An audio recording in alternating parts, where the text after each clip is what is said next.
விஜய்க்கு சப்போர்ட் பண்ற மாதிரி ஒரு குரல் வருதுன்னு சொல்லி தலைமையில ஃபுல்லா கன்ஃபியூஷன். அந்த கன்ஃபியூஷன் இதோட நிக்காது. அந்த ஆதரவு குரல் ஒரு வீடு விடாம, ஒரு இடம் விடாம, எல்லா இடத்துலயும், எல்லா வீட்லயும் இன்னும் பலமா எதிரொலிக்குதான் இல்லையான்னு பாருங்க.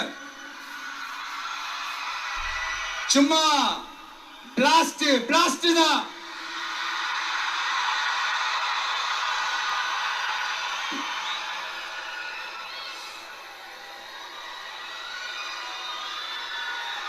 இது இன்னைக்கு நேரத்துல நடக்கலங்க. 1972 நடந்து முடிஞ்சிருச்சு. எப்போ எம்ஜிஆர் அவர்கள் கட்சி ஆரம்பிச்சாங்களோ அப்பவே அது ஒரு கூத்தாடி கட்சி. எப்போ எம்ஜிஆர் அவர்களுக்கு பின்னாடி அத்தனை மக்கள் திரண்டு நின்னாங்களோ அப்பவே அது ஒரு கூத்தாடி கும்பல். நடிகர் கட்சின்னு சொன்ன ஒருத்தர் அதுக்கப்புறம் எம்ஜிஆர் கூடயே போய் சேர்ந்துட்டாரு.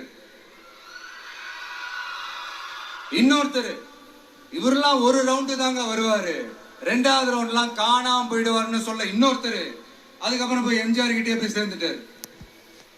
சோ இந்த மாதிரி இவங்க 2 பேர் மட்டும் இல்ல, ஒட்டுமொத்த தமிழ்நாட்டு மக்களும் எம்ஜிஆர் அவர்கள் கூட தானே போய் சேர்ந்தாங்க.